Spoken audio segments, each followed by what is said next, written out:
Құрметті Сәбит аға, енді мен бір қазбалағаным емес, бұл көпшіліктің көкейінде жүргеннен кейін оған да бір нүкте келетін кез келді. Сіз күнде маған сұхбат бермейсіз, көпшілік мысалға несін жасырамыз, кім оңбаған, Сәбит Әбдіхалық оңбаған болып қалды да. 4 баласымен тастап кетті, ұялмай ма, жас қыз алып алды өзі деп. Енді еркектің ар жағындағы ойын ешкім түсіне бермейді ғой. Осы жағына келейікші, бағана өзіңіз айттыңыз, мен олар тастамағам, сұхбатыңызда да өзіңіз айтқансыз, олар өздері кетті деп. Неге осындай әп-әдемі мал табатын күйеулерін тастап кетеді олар? Оны өздеріне сұраңдаршы. Жалпы. Солай болу керек болған шығар. Демек, кінә сізден кеткен жоқ. Жоқ, мен кінәлі емес, манау кінәлі деп ешкімді жамандап, өзі мақталып, біреуді үйтіп, мен балаларым аман болсын, балаларымның анасы олар аман болсын. Қол көтерген жоқсыз оларға. Бұл енді өмір болған екен, мен өте қатал күйеумін негізі, оны мойындаймын. Тем более танымал адамдарға қатал болмасаң, өнер адамдарына өте қиын. Ал өнер адамына танымал адамға еркіндік керек кішкене. Ал қатал болдым мен. Отбасы болған екен ыдыс-аяқ сыңғырлады. Мінезім бар. Мен періштемін деп айтпаймын. Мүмкін мен жаман шығармын. Құрметті Сәбит аға, енді қатал бола тұра осылай осыдан шығып кетсе, оны қалай түсінуге болады дегенім ғой. Солай болу керек болды ғой, деласын, езбелеп, қазбалап. Бақытты болсын. Ешқайсысы бәрі жақсы, екеуі де жақсы, аман болсын. Құдайға шүкір, ұлым өсіріп отыр. Рахмет, Айгүлге рахмет. Айгүлдің анасына рахмет, тәрбиелі Асылжан деген баланы өсірді. Ол басында болады, ол кеткен кезде Айгүлді бір 3-4 жыл баламен көрсетпей, араластырмай, бір ашуланып, содан кейін барып, бәрі өз орнына келеді. Мына жақта да солай болды. 3-4 жыл кішкене балалармен араласпай, сондай мәселелер болды. Құдайға шүкір, 3-4 жылдан кейін бәрі орнына келді. Біз қазір ол анау не болды, мынау не болды деп ешкімнің алдына ештеңе ақталмаймын. Болатын нәрсе болды, уақыт көрсетіп жатыр. Мен қазір отырып алып, мен балаларым шеше жайына жаман сөз айтпаймын. Өйткені мен балаларым өсіп қалды. Ол болған нәрсе, ол менің өзімнің жеке басымдағы личный проблемам ғой. Жеке өмірім. Әр отбасында әйтеуір бір проблема бар. Біреуінің баласы ажырасады, біреуінің қызы ажырасады, біреудің өзі ажырасады деген сияқты. Сол сияқты қазақтың бір қарапайым отбасында болған менің де бір басымдағы проблема ол. Жақсы. Ары қарай өмірге жеңіл қарау керек, ешкімге ренжімеу керек. Негізі мен қазір сондайға ауыстым. Бұл жүрек ауруына байланысты. Негізі біреуге ренжіп жүрсең, ұйықтау да ауыр болады, өмір сүру де ауыр болады, денсаулыққа да ешкімге ренжімеймін. Бәрі керемет. Болашақпен өмір сүру керек қой. Өтетін нәрсе өтті, кететін нәрсе кетті. Енді жасыратын ештеңесі жоқ. Алтынай Жорабаеваның барлық репертуарларын кезінде өзіңіз таңдадыңыз. Сізден кейін хит әндер шыққан байқамай жүрміз. Неге деп ойлайсыз? Менен кейін ештеңеге жауап бермей қоймын. Менің кезімде ол енді Ереннің жүрегі Астана, Жұбайлар жыры, Өмір өзен бір жұбаныш айтқан ғой, негізі орындаған Шымкентте жүріп.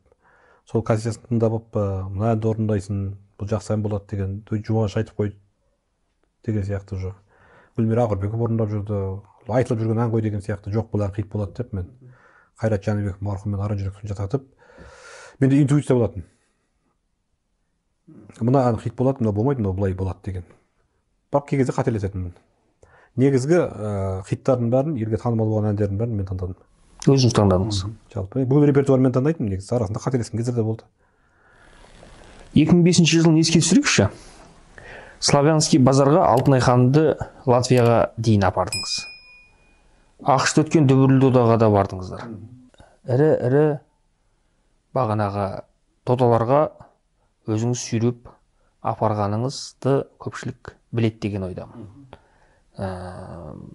Басты мақсатыңыз кәдімгі бағанағы халықаралық жарыстарда бірінші орын алсын, әйтеуір барлық күшіңіз салған сияқтысыз. Жоқ, бұл 2002-2003 жылдардан кейін барып жалпы продюсер деген дүние келді ғой бізге. Ең алғаш. Алғашқылардың бірі болып солай айтып ғой. Жақсы продюсерлер, Қыдырәлілер жұмыс жасап жүрді. Ерік Тастанбековтер мықты продюсер бар ғой бізде. Жақсы продюсер жұмыс жасап жүрді. Сол кезде әйтеуір осы продюсер деген жұмысқа қызығып, сол кезде актерлікпен қатар сол продюсер болғаннан кейін, былай айтқанда, продюсер не әншіні жоғары деңгейге алып шығу. Негізгі жұмысы жақсы репертуар жасау. Әрине ол кезде шетелге шығу деген ол кезде көп емес еді. Көп әншілер ол кезде фестивальға көп бара бермейтін, көбісі клип түсіретін ол кезде. Сол кезде Славянский базарға, Белоруссияға, Латвияға, Юрмалаға бір фестиваль болды сол жерде. Тағы Египет бар, ақш бар, әйтеуір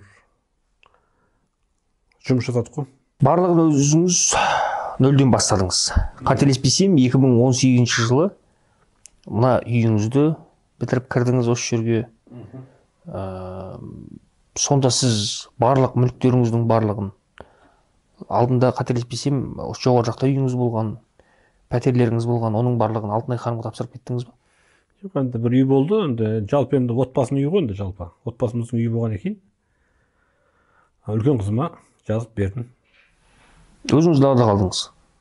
Күйеу балайында тұрдық, 1-2 жыл сөйтіп, жайлап ағайын туысқан болып, дос болып, достар бәріміз жабылып, үй салдық әйтеуір.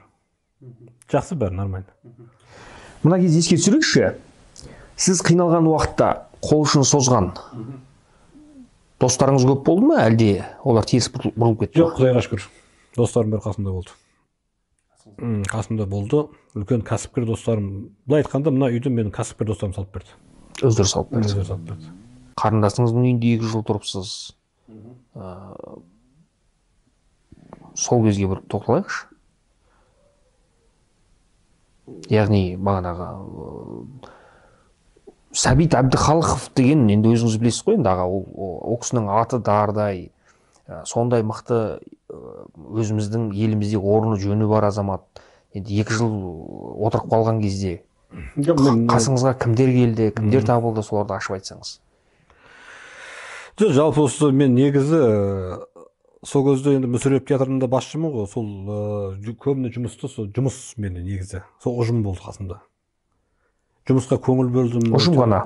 Жоқ, енді достар бар ғой, Құдайға шүкір, ешкім безіп кеткен жоқ менде.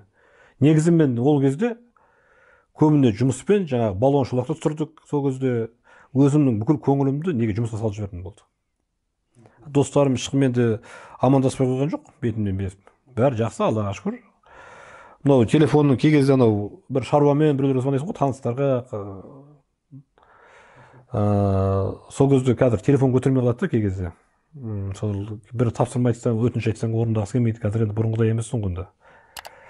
Ол бәрі уақытша нәрсе ғой. Өмір ғой, өмірдің заңы. Мен өзі біраз азаматтарды, режиссер болсын, әнші болсын, біраз актерларды осы өнерге келуіне, біраз шығуына, үлкен сахнаға көп көмектескен. Мен өзім қалжыңдаймын. Мен сені менсінбей кеткенше көтеремін деп. Мен соны қазір сізге намекать етіп айтып жатырмын ғой. Сонда енді кейбір балалар бар, әнші балалар, кәдімгі анау қазір телефон көтермейді. Үйімде тұрған балалар бар. Мен олардың атын өзім айтайын ба, әлде сіз айтасыз ба? Не аласыз? Аман болсын, өздері түсінеді ғой.